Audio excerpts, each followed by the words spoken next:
Well, hello and welcome. We are coming to you live from our studios in Auckland Park, Johannesburg, and welcome to the Week in Review. It is the program where we review some of the big stories to come out of the week. Of course, what's been making headlines, and as always, getting South Africans talking. I'm your host for today, Liesl Wilson. Let's take a look at some of those stories. The police ministry launched a two-day mbizo with residents of West Village in Krugersdorp and Kagiso to address policing needs. Meanwhile, a group of commercial farmers near Tzaneen in Limpopo have resorted to using solar power in order to keep operations afloat. An embattled power utility Eskom says it will continue with Stage 2 rolling blackouts this weekend.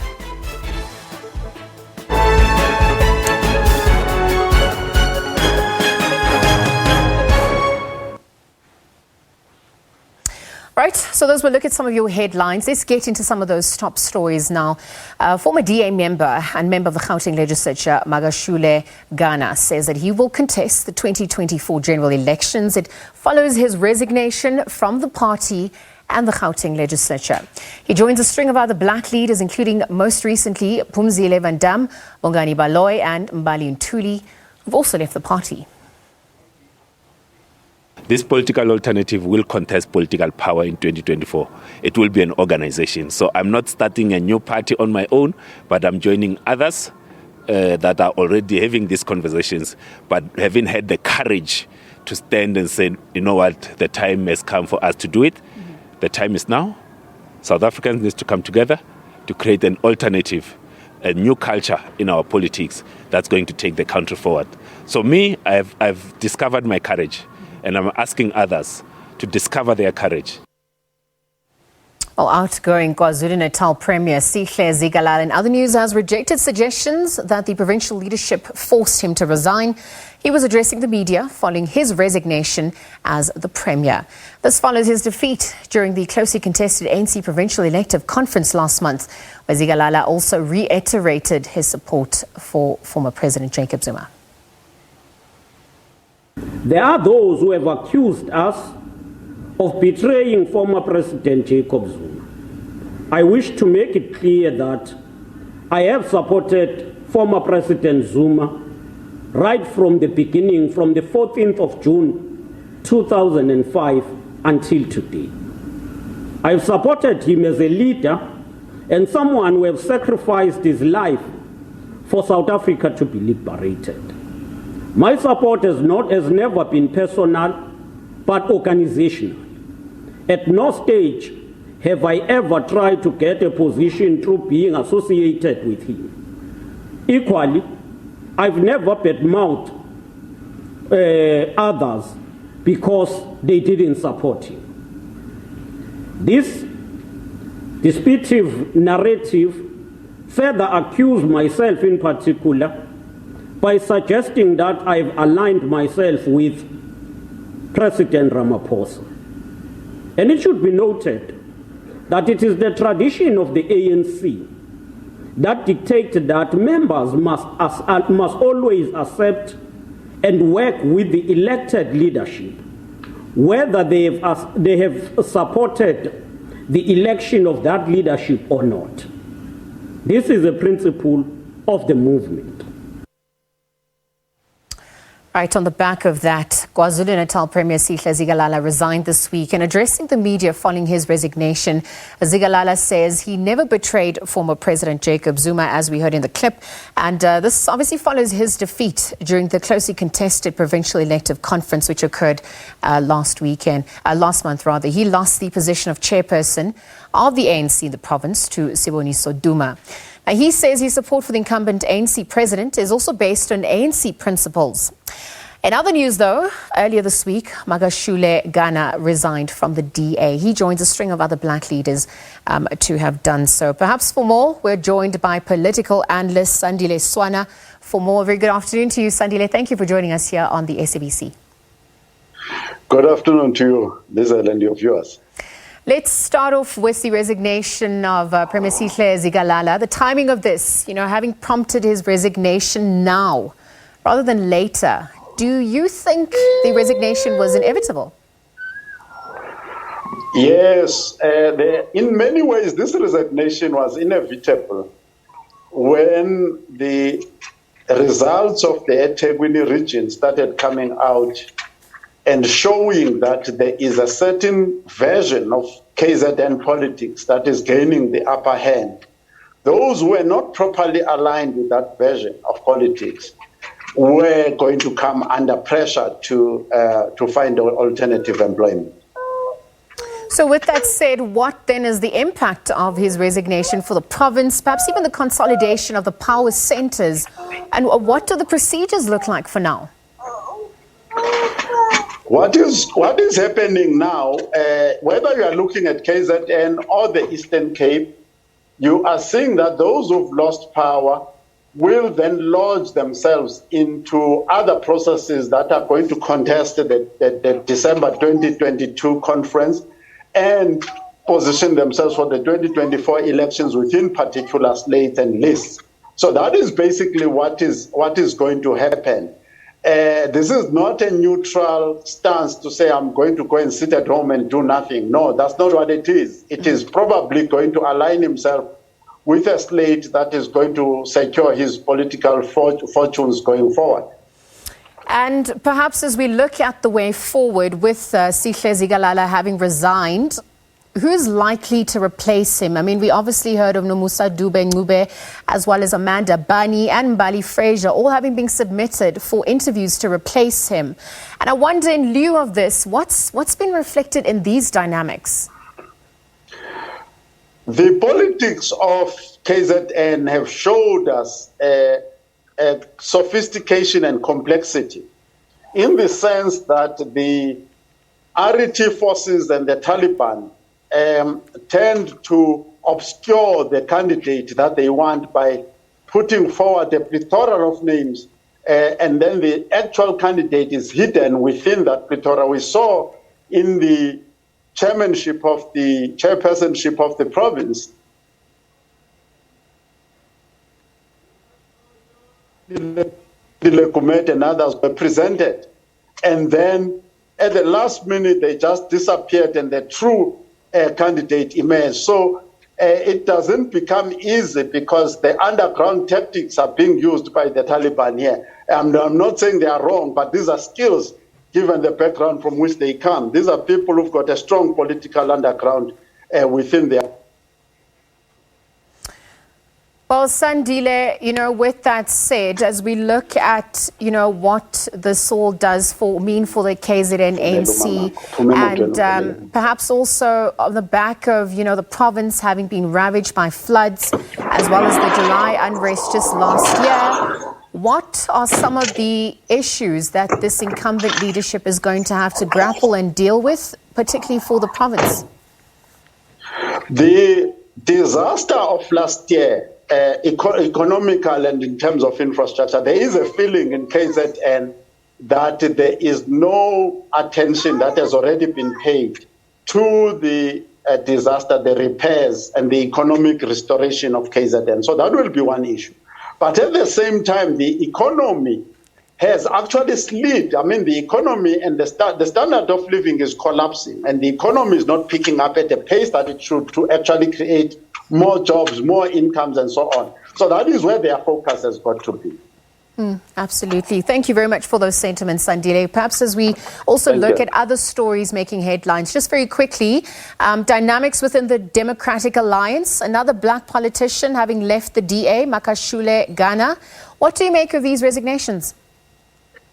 These resignations, first of all, I think it is good, a person of Ghana's age, that he comes out and speak out honestly to say that South Africa needs a new future.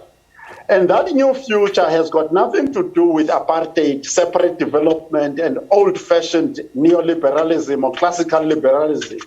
It needs people who lead communities into prosperity, who leads with integrity, who leads with non-racialism, which is lacking in both the ANC and in many ways in the DA.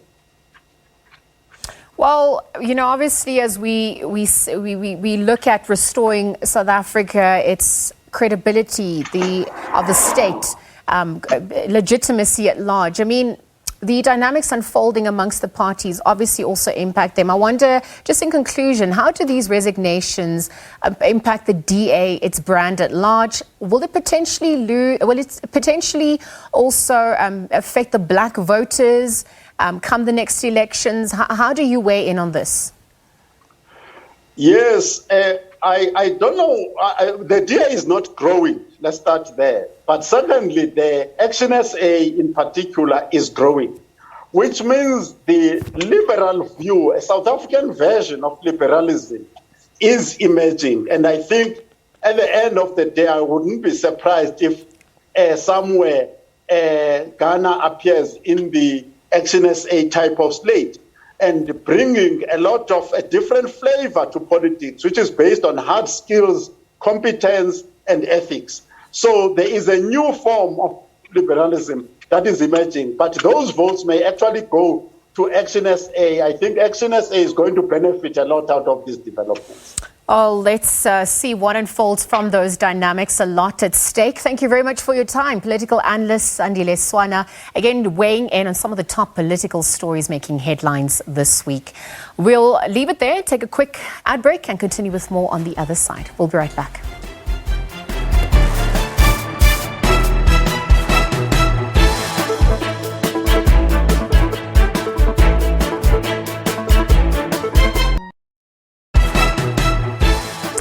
Welcome back. The Week in Review with myself, Isel Wilson, continues. In other news now, international human rights law in general places obligations on states in relation to all peoples. Now, South Africa's obligations under international human rights law sees all persons afforded a certain set of basic human rights under international law, regardless of their immigration status.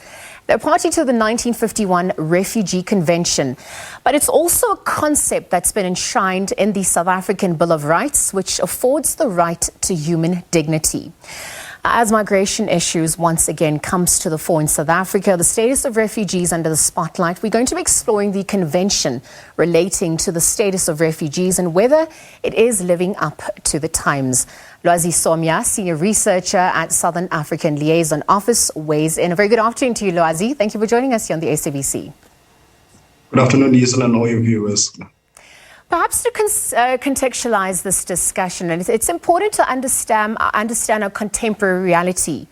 And I wonder if you could speak to the broader migration issues in South Africa in a post-apartheid era. I mean, we obviously saw recent incidents this week bringing it to the fore, raising issues of security concerns, but also dealing with triple threats of poverty, unemployment and inequality, and even xenophobic sentiments. So migration within Southern Africa is an old age issue, stemming from the migration of the Nguni people hundreds of years to 1,000 years ago, to the migration of Khoi and San people, to even migration of our people during the liberation struggle against settler colonial apartheid. However, what has happened most recently is that the troubles stemming from poverty, inequality, and unemployment have precipitated a situation where migration itself has been criminalized and regarded as an issue of unwanted persons.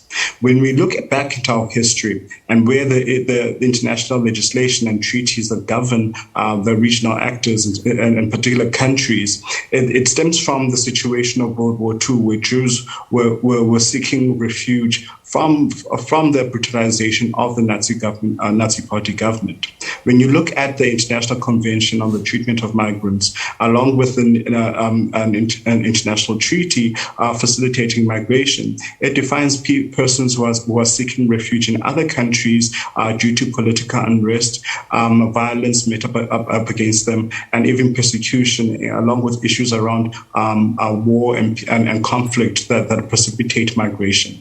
So in all, migration has been here for a very long time and is part and parcel of how we reacted as South Africa following the dawn of our democracy. It becomes signatories to these various international treaties and that bind us towards an appropriate manner of treating migrants. However, what we have seen more recently is rhetoric from political actors that has fanned the fuels towards violence against migrants within the country. This has also been highlighted by the African Peer Review Mechanism of 2021, which states that South Africa's dire migration issues stems from issues around the violence meted out against African migrants within our borders. This has knock-on impacts in terms of South Africa's projection of soft power within the continent, along with the international arena, further devaluing our currency as a nation towards the international community. All right, so Lwazi, on the back of what you just echoed then, is this refugee convention then living up to the times, perhaps also the reality faced today? I'm asking this because just last week at the policy conference, we saw a number of proposals being put forth, including the ANC pulling out of the convention in relation to the status of refugees. And I wonder if you could then explain what concerns arise as a result. Would this be unconstitutional? So there are a number of concerns that arise from the recommendations that stem from policy conference, especially from the Peace and Security Commission of the African National Congress. First and foremost, the ANC places itself as a progressive internationalist organization that seeks to unite and build people-to-people solidarity. This move is a reactionary move by the ruling party in terms of policy. As number one, it negates its international commitments that it has made with the international community. Secondly, it places forth the notion that migration is a problem within the country without resolving the systemic issues that the country faces. Issues around poverty, inequality, and unemployment stem from structural issues within South Africa's economy. But yet what we have seen from political actors is the scapegoating of migrants towards resolving the issues that are supposed to be in terms of our economy. If we look at the data itself, if the South African government were to chase out all migrants within South Africa, we would still be faced with an unemployment crisis that's way over 25%, which is in accordance to international standards, still a crisis. So the government itself and the ANC and the ruling party in this instance, through the introduction and amendment, through the non-extension of the Zimbabwean extension permit, which basically places documented migrants into the undocumented category, which will fast track and facilitate deportations, and those people who have planted their seeds and rooted themselves within South Africa with their livelihoods being criminalized as undocumented overnight.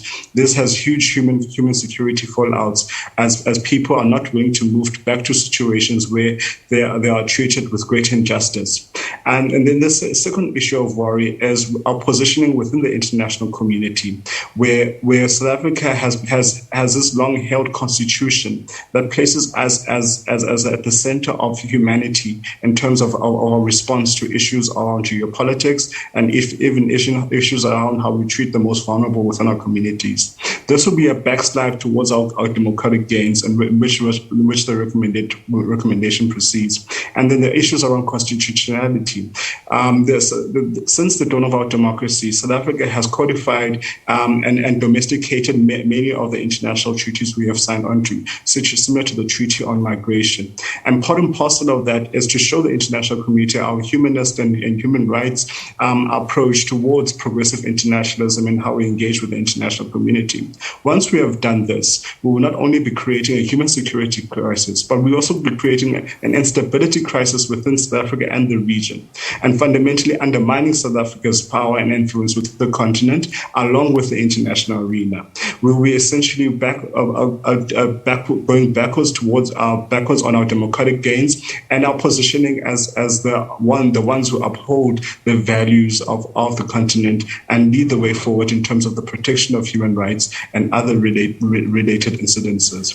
What we have seen most recently, especially concerning the situation in Kagiso, has been direly unfortunate. However, what we should not do is simply cast the blame upon all people, even documented migrants within our borders. And we seek a more human rights-based approach concerning issues around migration, as these are humans that we are dealing with eventually. Well, Lwazi, before we get into what those solutions look like, I want to play devil's advocate here a little bit. You've spoken about the rhetoric around, the scapegoating of migrants and perhaps also South Africa's position within the international community in relation to geopolitics. What is your response, perhaps, to those who have the view that the 1951 convention is seen as a relic of the Cold War, perhaps, when obviously welcoming refugees, fleeing communist countries, perhaps it's got a more Eurocentric approach? I'm asking this because there obviously have been some concerns that also have come to the fore when some of the view that national, regional, and even international security concerns are not really factored in. What would be your response to that? So first and foremost, we have to come from a place on understanding where our borders came from. So South African and regional borders are a byproduct of the colonial conquest and colonial apparatus that has created separations and divisions amongst African people. And part and foremost of that is now, how do we move on within the confines of these colonial borders that have stemmed our development and growth? And part and parcel of that, which is well articulated in the African Union's Agenda 2063, which is the allowance of people to prove movement and engagement, as African states have done pre-colonialism, and further development on a regionalistic and greater integration among states. And part and parcel of that is the inclusion of us adhering to the human rights values that are enshrined within international treaties that we have signed on to. And these human rights values are intrinsically African values that place Ubuntu at the center of our engagement with those we deem externally. What has happened now is that due to the reactionary nature of political actors within South Africa, and then failing to deal with the issues of poverty, unemployment, and inequality, instead of resolving those issues, they have chosen to pick the weakest within our society as a scapegoat by the state. And part and parcel of this reactionary agenda is to not fundamentally deal with issues around poverty, inequality, and unemployment, because those in power and those are aiming for power have failed to deal with them. And another aspect of this is due to the sensationalist nature of violence made up against another woman, the media has also played another role in further fanning the flames within our societies and communities. So we do realize that there's a situation where our people are in dire economic constraints, and us leaving these conventions, along with taking upon a much more reactionary stance and posture, further undermines our ability to develop as a country, because we'll be seen as an untrustworthy foreign direct investment partner. We'll be seen as a society that is unable to keep some form of peace and security, and therefore that diverts jobs from entering the country. And part and parcel of this, it will also weigh badly on our human rights record. As South Africa, we've been the bastions of the human rights approach towards international relations and even issues around migrations through our belief in multilateralism and solidarity, international solidarity, and progressive internationalism. So us undermining our own strength within the international community, undermining our own prospects of economic development, and us undermining and not dealing with the root causes of poverty, inequality, and unemployment will precipitate the situation where South Africa becomes a much more unstable country, because the issue of migration is not going away, even if we put up a border wall and upgrade a border wall like Donald Trump envisioned within the USA. And part and parcel of that is for us to think better, think with a human rights approach whilst dealing with issues around undocumented migrants, because without even resolving the issues of corruption at the Department of Home Affairs, we'll be scapegoating and negating our obligations towards those who seek refuge and tolerance from us. So there are multi-layered issues that we need to resolve as a country. But the issues around migration should always be treated with a humanist and compassion, as nobody wants to leave their home, because that's where they are born, that's where they've laid their roots. It's on the basis that there's circumstances such as political violence and human rights atrocities being carried out in places such as Zimbabwe and Swatini, and insurgency forces that have been carried out in the Cabo Delgado region that have facilitated the rise in migration within the region. And without resolving those issues, and at a political level, we'll be unable to resolve the crisis that we face as a country in the region. Absolutely. So then, in your opinion, do you think it's then even necessary to also reconsider the very definition of what a refugee is in light of the practices and perhaps even the evolution that's taken place in terms of international obligations? If so, what are some of those possible changes? How would a multilateral approach be needed or useful? Yeah. So some of the improvements that need to be had within our legislative framework is the allowance of refugees based on sexual orientation and gender identity. Because what we have seen in the rise of right-wing governments with the continent is the persecution of these groupings, and by international definition, those people should be considered as refugees. An important parcel of the process that the South African government is doing and undergo is speaking truth to its former allies and former partners during the liberation struggle, such as ZANU-PF, concerning the issues around human rights atrocities being carried out in Zimbabwe, and also speaking to regional actors across the region in order for us to come up with a common basis for our development. And part and parcel of a common basis for our development is ensuring that human rights are upheld, and also ensuring that those who are often marginalized within our communities can have some form of development. This will stem the tides of migration as the economic and social conditions have improved in respective countries, further leading towards the industrialization and development of our region. Because this is intrinsically linked to the future prospects of our region. And with us understanding and us resolving the fundamentals and the causality of migration within our region, we'll be unable to facilitate a process where we are able to grow together as the African continent and not perpetually undermined by the powers that be due to an election cycle that is utilized populist rhetoric in order for them to garner votes, and instead of resolving the issues of poverty, inequality, and unemployment within our continent. Lazi, time is obviously not on our side, but there's so much more to deal with. Perhaps in conclusion, in looking forward for solutions, perhaps to deal, even complement some of the gaps that the 1951 convention does not cater or cover, how does the concept of effective protection in regions of origin and even addressing the root causes of migration fit into this conversation and into this picture? And what does it mean for South Africa then going forward? So what it means going forward is that since South Africa is located within the SADC region, a multilateral approach has to be conducted at a regional level, especially at the SADC Troika level, where South Africa engages with regional partners to resolve some of the issues around political violence, the tyranny conducted by the monarchy in Eswatini, and even facilitating a process where the South African National Defence Force gets more funding to curb the insurgency forces in Mozambique, and also monitor our borders in terms of sovereignty, protection of our sovereignty. But ultimately, what we need as a country, as a continent, is to go back to our founding basis of Ubuntu, and to show solidarity with those who have been persecuted and left vulnerable by those in power. We need to also show a bit of thinking when it comes to resolving issues of migration within the region, and not go for this knee-jerk reaction that we have seen from political actors, especially at the national government policy level. Lazi Somya, Senior Researcher at Southern African Liaison Office. Thank you very much for your time weighing in.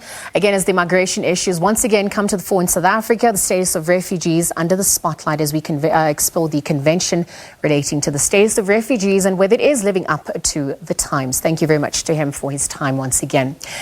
In other news now, the police ministry is leading an anti-crime imbizo in West Village in Krugersdorp. It follows last week's gang rape allegedly by illegal miners. Let's take you live there. So, Former councillors must have one or two say. So I just want to be fair. It can't be both. You can't ask, you can't answer. You must do one. So there are two councillors. There's I control you now. So you can't do one. You can't tell about. Pendula, answer. You can say.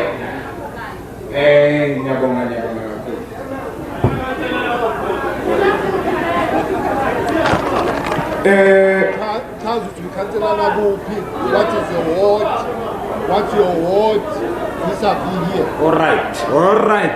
Baolo kaofela ke le dumedisa. Mimpela lona ke le bewana wa Lesotho. I'm the ward councillor of Ward 6 in Kagiso.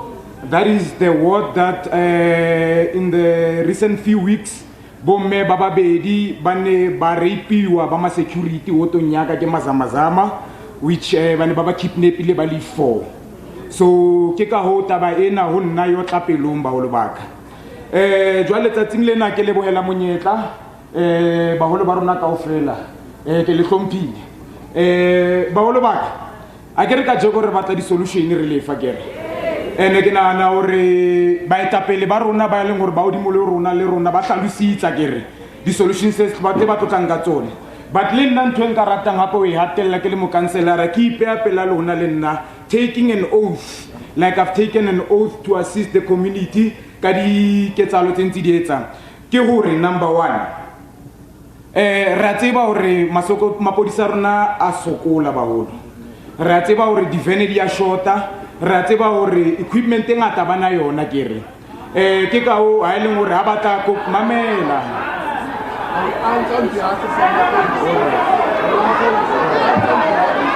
all right tshwarelo baholo tshwarelo ntwene ke batla o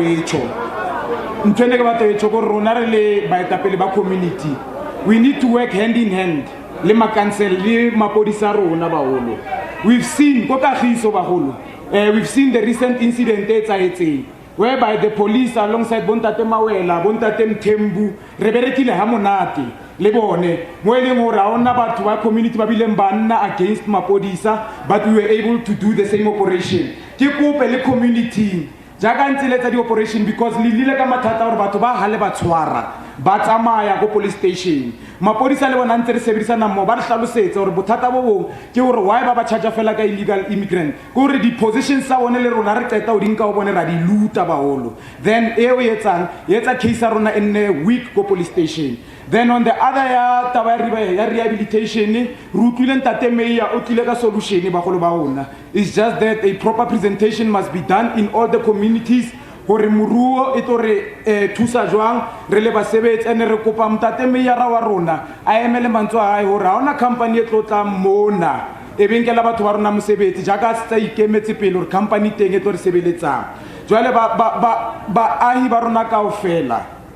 We've seen how this incident have traumatized us and ke ntwe ke ikupileng le ho setjhaba kaofela to say we need to come together unitedly. So we are not promoting black on black violence. Even as the community led the operation, rona ke tapele re a kopa hobane tomorrow a ke re ke rona le lona re tlo salang on the ground. Re kopa hore dilo tse di tshwanang le infrastructure ya rona re sa e tshisa. Di strata tsa rona at the same time rona hape re gatele a ke re mazama phela le rona ke re rona re ba kenya go di jarateng ha di operation di ntse di etswa baholo re fumane di mekoti mo di jarateng ya batho mo jarateng ba ba ya mokhukhu kanti mokhuko motho a ira ke shaft e ya class. So le Department of Environment and Minerals jaga ba agi ba West Village setse ba buile re kopa at least le ba tsenyetse mabone la le ka tsenya Apollo light ka ko C section ka kwa I was there yesterday ban tlaloseditse those houses they are in front of a bush Mr. Mayor. There are trees there. I don't know if we can also organize the chainsaw. Rakuta di fate tsele kaofela. Mohlomong a di ile fatshe ho tla tjha bo betera ke re ba ho le bakang.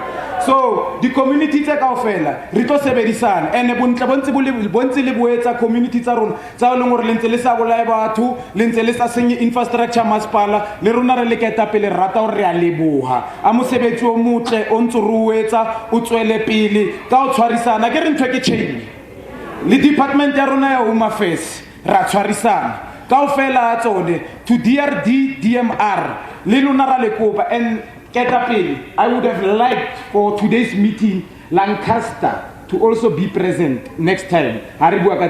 Mintails to also be present. Vets West Gold Mines to also be present. Hore le dipoto tse community le ntwe ba isileng ka mole ba gone hore le bone ba tle ba tlo ikemela pela setšhaba sa rona ka o tlo jwalo ke re tšhaba se tshupula.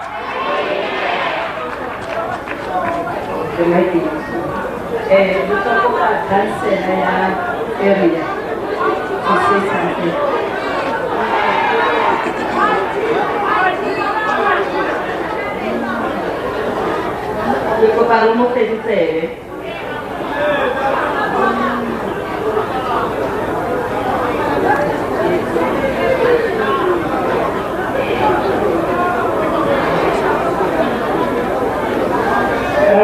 Good day.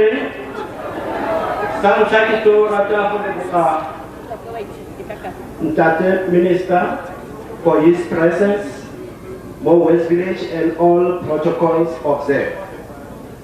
Kiamayami as Ward 26 Councillor. Ward Yaka is Mo West Village. Oh, okay.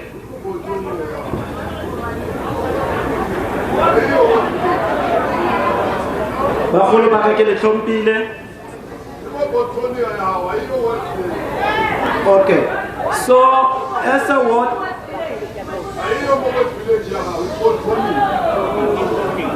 okay, as a ward councillor, ke sebetsa le committee we establish it. So day in and day out, they can attest to it. Hore ha ba tlisa di report or any complaint e tlabante. Nna ke le ward councillor ya ka ke tseile vao gore ke tla sebeletsa setšhaba ke tla tswela ba gaetso ke le thusa ke a leboga.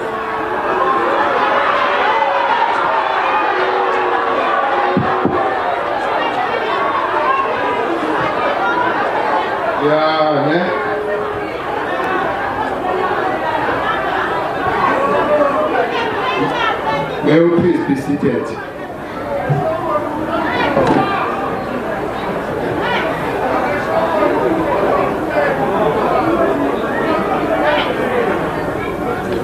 Akasho ngolutho umuntu wami. Sekumuntu wami manje. So Deputy Minister, the Mayor, the councillors, community leaders that are here, Onomvula, Non-Nicole,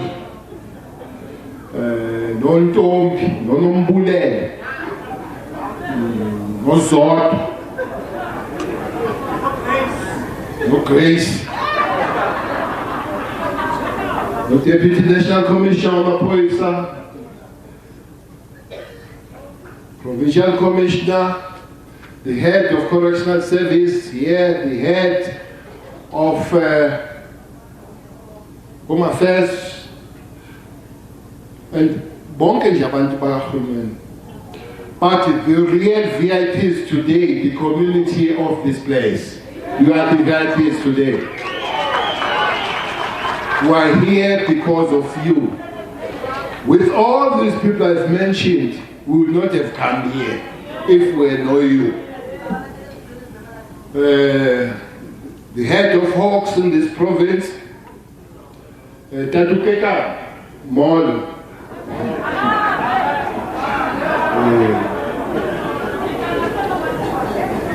The head of crime intelligence in this province, Zena Hawk Amapoisa Laptaji.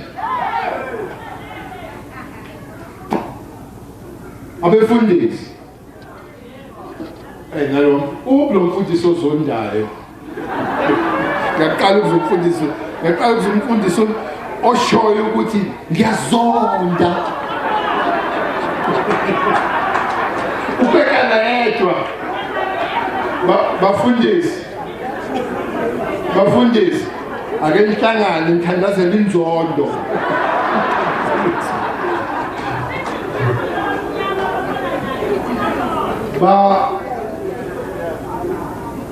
community of this place sizwile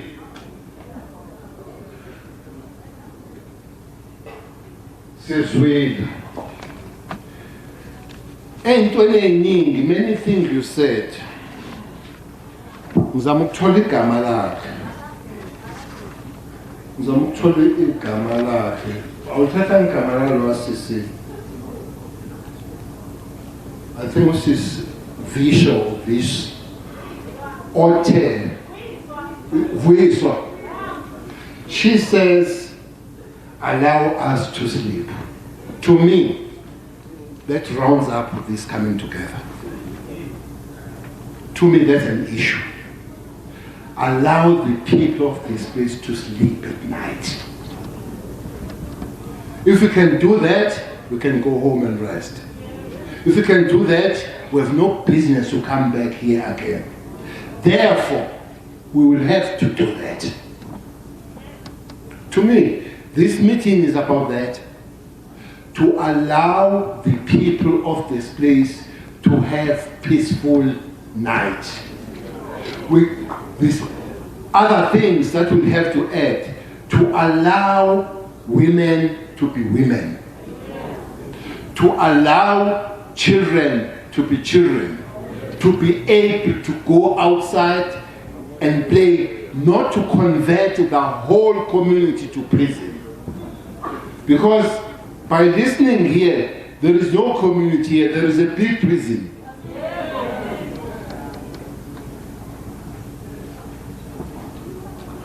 That Mawel.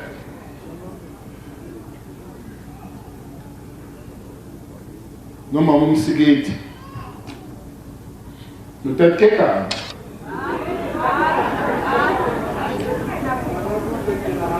Somebody said you have responded in the last few days.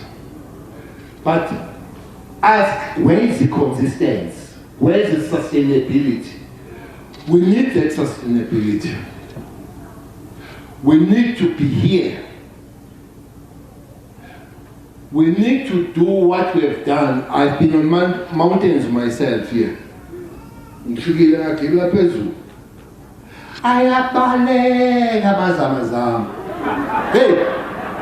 and they know their topography. They know their topography. You see them men, you see them gone.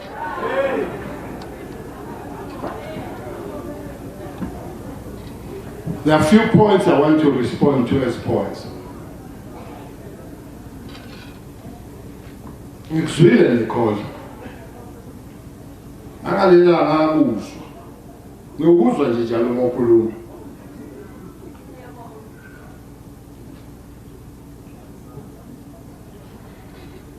As public representatives,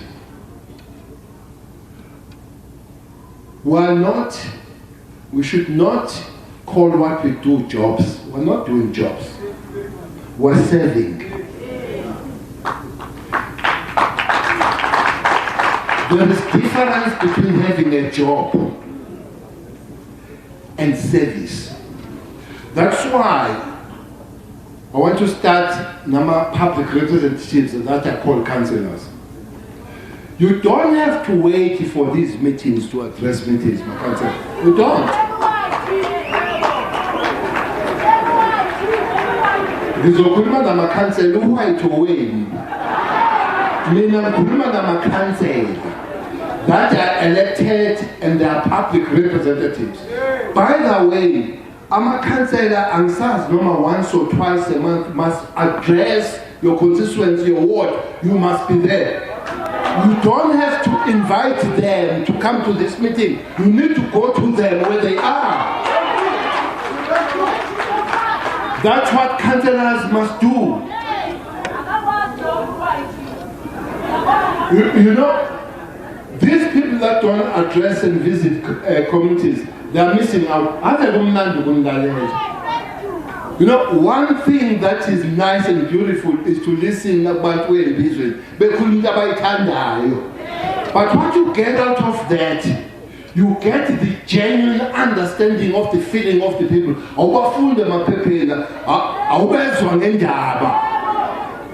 Because you talk what is from you and what is here. It helps us to respond better because we've got first-hand information. Makhansela, kumnandi ukuyabona isimbizo. Batshela into abayithandayo abantu, but bakuhlakaniphisa. Every time you go in this way, you come back better. Sometimes you get angry, but you get better. So let's do that. Things like grass cutting, they don't have to wait for imbizo. No. Because some people here spoke about grass cutting. And where's one of my council? They kuluma ngamapoyisa amakhansela. Ayeke namapoyisa. Thina sokhuluma ngawo. Nina khuluma ngotshani. Khulumani ngeyihlahla. Khulumani ngama-lights angavuthi ebusuku.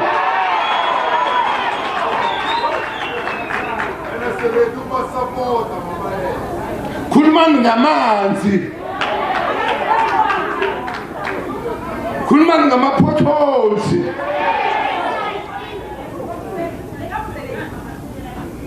Therefore, amakhansela, mayor, all of us, this imbizo must continue at the level where councillors are elected. Unfortunately, we are not going to leave the tent. Somebody asked us to leave the tent, you know what? Also, Tata Mazamazam.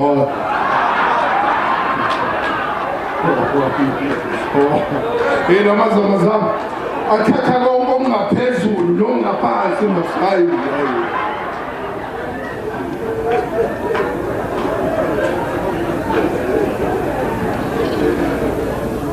I want to make this point. We can't convert South Africa to prison. Much extra things will have to be done. I take your call, I submit to your call to say arrest, arrest, arrest, arrest. But we need to do more things because South Africa can't be prison. As we speak, we've got 144,000 prisoners. How many are they supposed to be in the country, the normal number? 120. We've got 144,000. 32.2% overpopulated. And Ulamula Nabantu has gone to President twice. Eyocela indlela yokukhipha abantu kakhulu. Yonke le. Okokuqala wakhipha 14,000. Okwesibili wakhipha 19,000. But amajele are still overpopulated. We can't convert South Africa to prison. Something extra will have to be done. One of those things, Tina Sonke, is that young people must be employed. All of us, that young people must, you know, I watched Kagiso, Benin. All people that were there, or most of them, are either supposed to be at school or at work. So as the government now, not as Amapois, will have to fix that. If we don't fix that, you know, something scary happened here, no? Something very scary. Amapoisa, we've got 10,000 trainees as we speak. There are 10,000 in my college. When we made that call, 500,000 people applied. Matriculates are not working. 500,000 applied. We wanted only 10. But more scary, we requested people with degrees to apply. 57,000 applied. Graduates not working. Out of them, we wanted 200 BScs. 6,000 BScs applied. Wanted 200. We've taken them to our laboratories and all that. Angibazi labantu abathi amaphoyisa afundile bavelaphi. Sithatha o-BSc emaphoyiseni.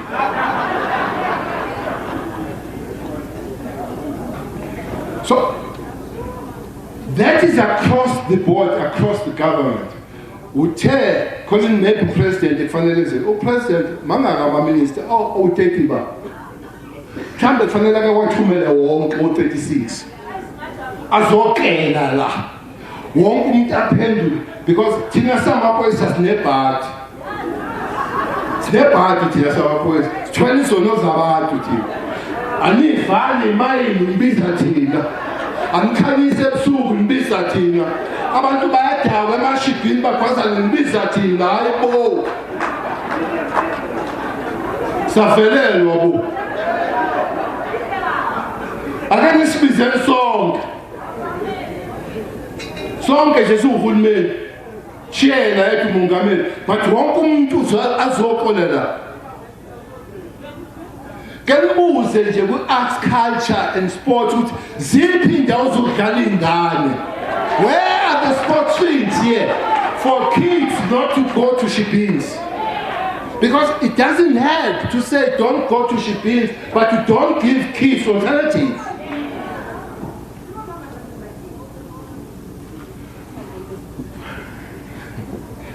Alternative, ne? This policing prisons, we call schools, churches, clinics, universities, all together, they are less than Shibins. All these amenities together, they are less than Shibins. Amashipi are 118. A bottle store mangaki. About 64. Yeah, the prisons. Because in jail is so normal. Because in jail is so normal. It can't be. I don't know whose job is this. Two things I want to raise with this. At a certain given point, Shibins must be enough. There must be a cutting point. You can't have every door a Shibin and you expect normal society. It can't be. It can't be.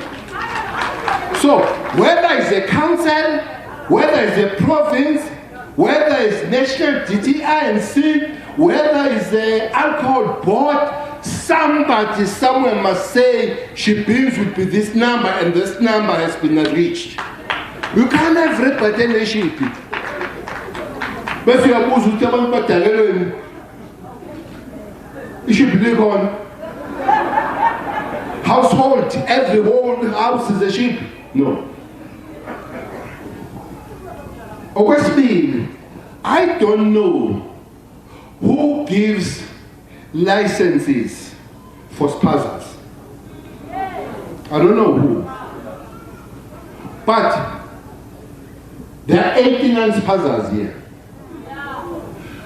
I'm going to the human rights law. Human rights is what you tell is xenophobic. Human rights. But I want to argue, you can't have 89 spazas all owned by foreign nationals. You can't. You can't. I went to Bacharel. There were 600 Bacharel spazas. I asked how many are owned by South Africans. Zero. And it's kind of unemployment. It's kind of but we can't create opportunities for our kids. Therefore, This Pazashov must have a limit. Somebody, if you say we've got 500 opportunities of Pazashovs here, 200 give to anybody, but 300 are for our kids. Simple. Simple. I had one president in the neighboring country here inviting, I had one president here inviting business people in one of the neighboring countries. What, come here, open businesses and all that, but no saloons. He specifically, he said so, that president, but don't come and open saloons here. Hayi man, angifikeleni ingane zethu man. Sengikhuluma nakwenza izimele. Ngalamashiya lawa ade lawa.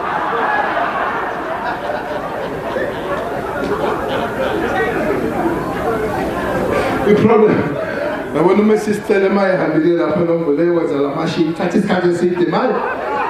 Abuye-ke sekholelwa ngithi awungami, lamashiya amaste kangaka manje. Inkobe zanzinde manje. I'm sure you can do that.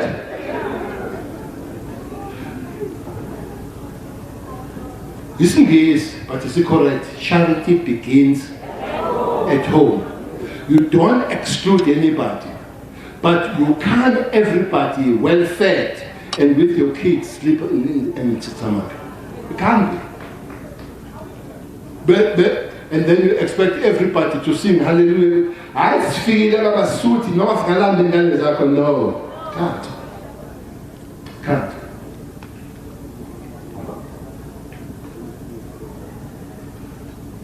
These zamazamas,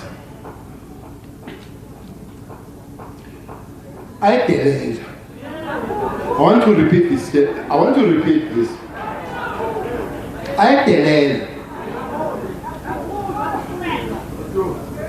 They come here, they get them godin, they get that gold and all. What tells them to live there and go door to door to commit crime? Why? But I don't want us to be overwhelmed. Out of 144,000 people that are in prison, for the last 4 or 5 years, there are 18,000 foreign nationals on those inmates. Which means that South Africans are criminals. Ngifuna mase silwe ne-criminals, silwe nama-criminals wonke. Wonke. That's one thing we do as amapolice. Siqala sibone i-criminal before sibuze ukuthi uvelaphi. Nemphakathi fanele niqale nibone i-criminal because lama-criminal nawa ke sekhaya manje ngona amazamazama awafiki nemvula aphume ezindlini zethu njengoba nihleli la nje alela bhekisa amadolo phezulu alindile ukuthi nizowaphakela aqamela kunina engalweni zenu afudunyezwa yinina ama-criminals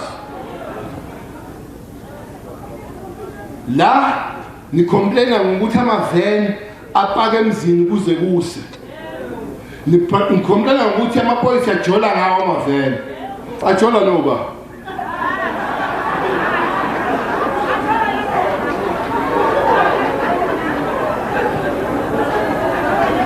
Ajola nobani.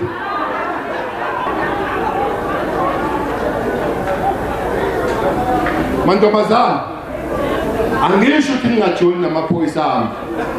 Khona insizwa nje abukekayo. Kodwa iphoyisa malizokuchecka alafiki libhalwe imoto eKrugersdorp police station. Ngitshela ukuthi dali wasa ngeyakho.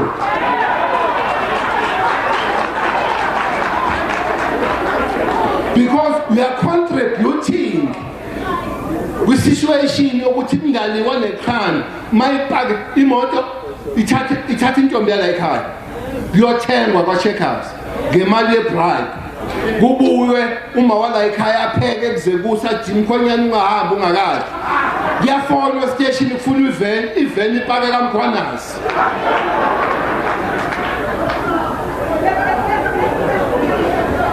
So this thing is for all of us. Communities must contribute. You know, uthe umamzodo uwazi ngamagama. Mawe, ngamagama lawa nami ngiyafuna ukuwabona mayisenikile. Lo bhuti wemayini uthe uwazi ngamagama. Amazamazama. Nayi head ye Hawks. Nayi head ye intelligence. Ngiyafuna ukuwabona lawo magama. Masingalandela. Asikwazi ukuthola information and we don't follow it and we don't utilize it. Esine.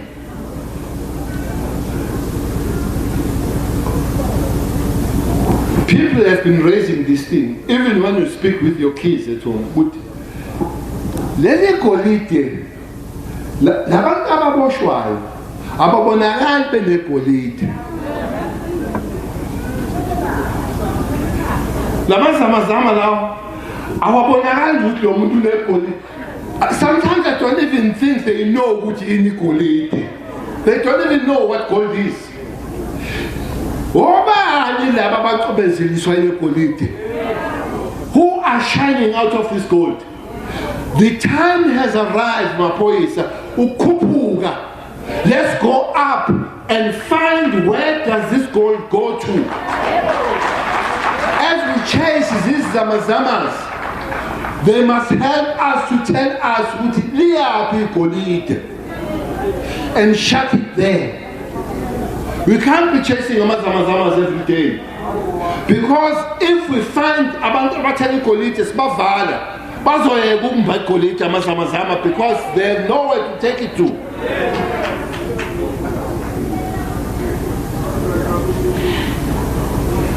Home Affairs.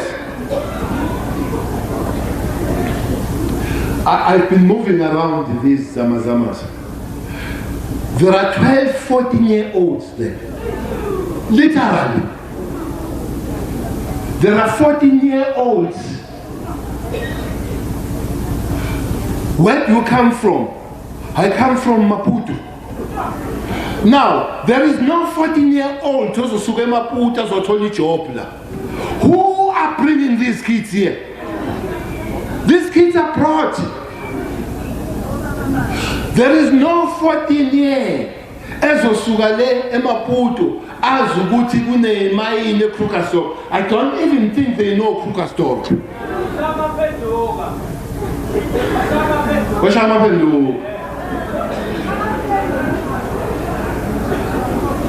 Mapolisa, Home Affairs, help us. These zamazamas, they've got an extra evil. They've got human trafficking. There is human trafficking here. You see, some of these young people, they don't even know their names. But they are hungry, they are wrecked, they are finished. They are 14-year-old. Umbuga with a 14-year-old left.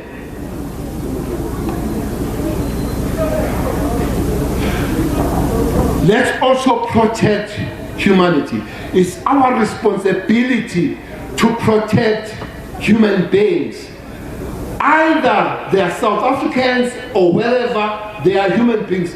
Criminals, doesn't matter where they come from, we must hit hard on them. But humans, it doesn't matter where they come from, they must be protected. So I'm challenging, especially here, I'm a policer, the Home Affairs. But I'm also challenging employers. Because khona abo 14 years abangewona amazamazama abasebenza eplazini lasibanibani uthobani laba abasebenza eplazini la as the head here, Home Affairs was saying, in one farm, in one family was in Jimistin, Jimistin, Albertine, Jimistin, Albertine, Defana, Lapo, Albertine. These people were 69, 49. They are literally living the Abapumela Miam, but commentary, but then everything is empty. But Ababa's Sugu by 12 to 12. And somebody's making money out of them. So, employers and the industry will have to help us, but Department of Labor must help us and be hard, even closing those factories if you find such a situation. There must be a law in the country, man. There must be a law in the country.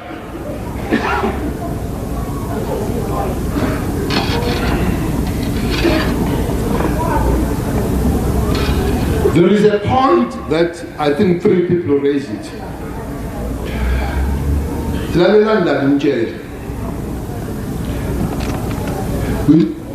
We don't need soldiers. No.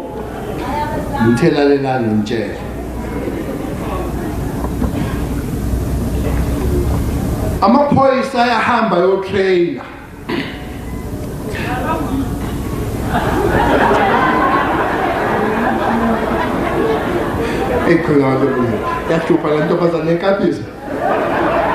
Amaphoyisa ayahamba yotrainer. Uyabona ase college manje awu 10,000 amaphoyisa. Wona amaphoyisa already bayeqeda ngo December 15 sizothatha 4,000 bayotrainer ukuba POP, public order policy. This is basic. Bese bakhona ama-unit emaphoyiseni.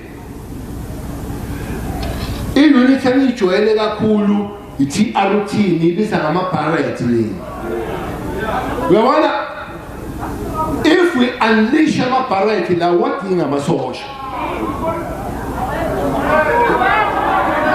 Awenza ama-barrett.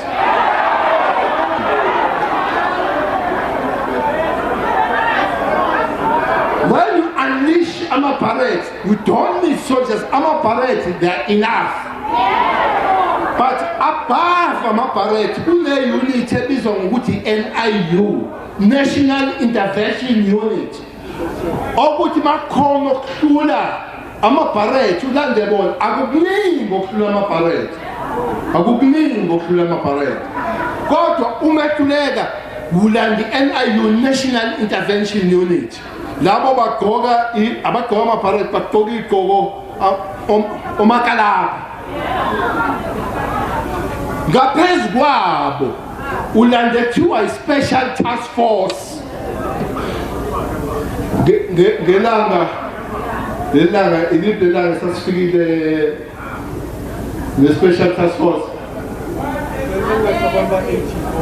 The first day is number 84. Safika no 2. The special task force. Number 2. I call them human machines. They do everything on the air, they do everything in the water, they do everything underground. And where you send them,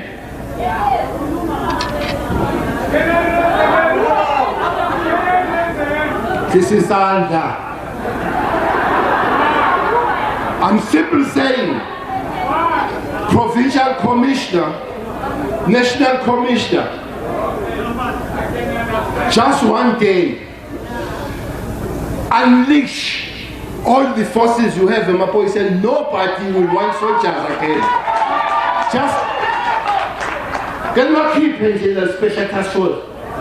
Not keep it as a zone into Zao. Can you keep it in NIU? You keep it as a zone into Zao. Can you babone abantu amandla amaphoyisa. Just the show of force.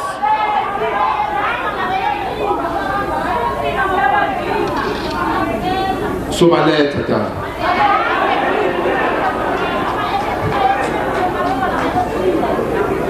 at the same time, that does not mean which police station should not do their work.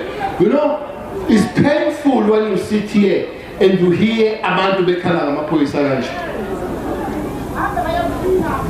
But what I want to say, I'll argue, more police out there, they still do their job. Unfortunately, those few are corrupt, but molisi gama lama police amate. That's why I'm a prison. They're overpopulated. Labantu aba prison nabaye ngetoyitoyo.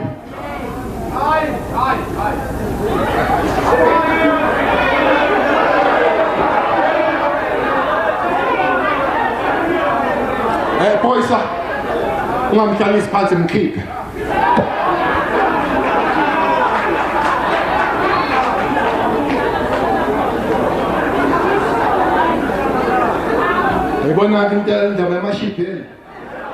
All right, Police Ministry today out in West Village in Krugersdorp hosting an anti-crime imbizo. That is the Police Minister, Begitele, speaking about a number of